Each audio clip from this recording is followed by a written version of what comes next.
Fasting gives you power. Here's how. You know how an athlete will change their diet and tighten up their routine before the biggest match of their life. They don't do it to feel bad. They do it because that discipline makes them stronger for the moment that matters most. Fasting works the same way for a Christian. Fasting means saying no to your body so your spirit can grow strong. And when your spirit grows strong, real power follows. But maybe right now you feel weak. Maybe you feel far from God, tired, empty, hungry for something more than what this world keeps handing you. If that's you, keep watching, because what's coming next was made for that hunger. Think of every step in this video like a plate of food set down in front of someone who hasn't eaten in days. Each one feeds a different part of you: understanding, discipline, humility, prayer, truth. And by the time you reach the last plate, you won't just know how to fast, you'll be ready to actually walk in the power it brings. So if you're hungry for that kind of power, follow these 5 steps. Step number 1. Know what the power actually is. Isaiah 58, 6 and 8. Is not this the fast that I have chosen, to loose the bonds of wickedness? Then shall your light break forth like the morning. In this verse, God tells us exactly what fasting does. It breaks chains. It brings light into dark places. It's not magic, it's a real change that happens inside you. So before you fast, understand this: the power doesn't come from starving your body. The power comes from what happens inside you while you fast. Your body gets weaker, but your spirit gets stronger. And when your spirit leads instead of your appetite, you hear God more clearly. You say no to temptation more easily, and you focus better when you pray. Mark 9:29 also says that some hard battles only move when fasting is added to prayer. So yes, fasting is powerful, but please talk to a doctor before doing a long fast, especially if you have health problems. Step 2. Choose your type of fast. Daniel 10:2-3. In those days I, Daniel, was mourning 3 full weeks. I ate no pleasant bread, neither came flesh nor wine in my mouth, neither did I anoint myself at all, till 3 whole weeks were fulfilled. Notice something here. Daniel didn't stop eating completely. He simply cut out rich food, meat and wine, and kept things simple. That's called a partial fast, and the Bible shows us it counts just as much as going without food completely. Now here's something important to understand. Fasting is not a trade with God. You're not paying Him to get something back. Fasting works because it makes you more sensitive to God's voice and pulls you closer to Him. And the closer you get to Him, the stronger you become on the inside. That's what makes it easier to say no to your own desires. So really, fasting isn't about denying yourself first. It's about drawing near to God first, and the strength to deny yourself follows naturally from that closeness. There are a few common ways to fast. There's the normal fast, where you go without food, but you still drink water, like Jesus did in the wilderness. There's the partial fast, or Daniel fast, where you cut out things like meat, sweets, or heavy meals, but still eat simple food. And there's the full fast, where you go without food and water completely, like Esther did in Esther 4:16. But that one should only last a short time because it's hard on your body. The type you choose matters less than the reason behind it. Whether you skip one meal or eat simply for a whole week, you're doing what Daniel did. You're stepping back so you can step closer to God. Pick the type that fits your body and your season, and don't feel pressure to go extreme. Step number 3.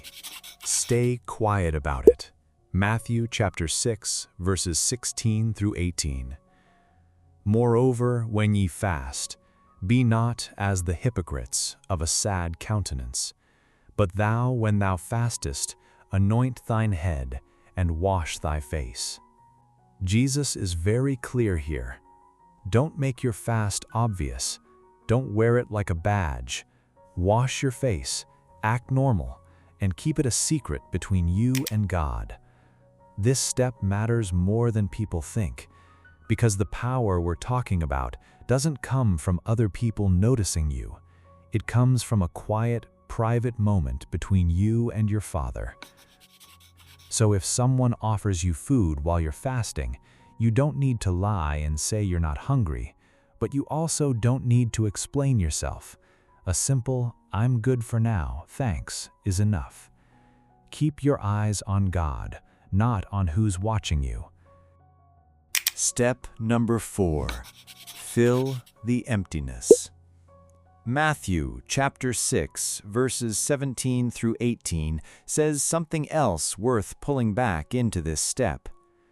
But when you fast, put oil on your head and wash your face, so that it will not be obvious to others that you are fasting, but only to your Father who is unseen, and your Father who sees what is done in secret will reward you.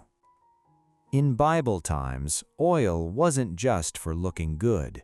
Anointing someone or something meant setting it apart as holy, dedicated only to God.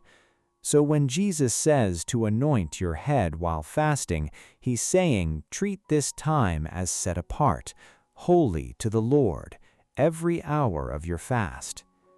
Here's what a lot of people miss. Fasting by itself is just hunger. Fasting with prayer is where the power actually shows up. So don't just remove food, replace the time food used to take with something that keeps you set apart for God. And this looks different for everyone. If you usually call a friend and talk for an hour, trade that call for a time of prayer instead. If you usually scroll through random videos, choose videos that build your faith and teach you something about God. If you love watching movies, pick one with a biblical story instead. If you're at work and get some spare time, use it to talk to a coworker about God's Word instead of scrolling your phone. And if you're someone who's happiest alone in the quiet, simply read His Word and sit with Him and have some quiet moment with God. There's no single right way to stay set apart during a fast. Maybe yours is loud, maybe yours is silent. What matters is that you keep choosing whatever builds you up in your faith over and over for the whole time you're fasting. Step number 5. Follow the fast of Jesus. Matthew chapter 4, verses 1 to 4. Jesus was led by the Holy Spirit into the wilderness where the devil came to tempt him. After going without food for 40 days and 40 nights, he was hungry. The tempter said to him, "If you are the Son of God, tell these stones to become bread." Jesus answered, "Scripture says, people do not live only by bread, but by every word that comes from the mouth of God." This is the fast every Christian should look to. Notice a few things. Jesus didn't fast on his own idea. He was led by the Spirit into it.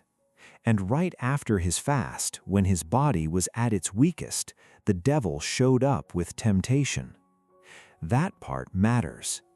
Fasting doesn't remove temptation, it often brings it closer.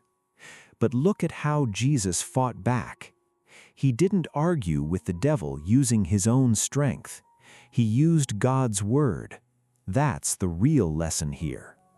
Fasting isn't just about feeling hungry, it's about training yourself to reach for God's word first, especially in your weakest moments.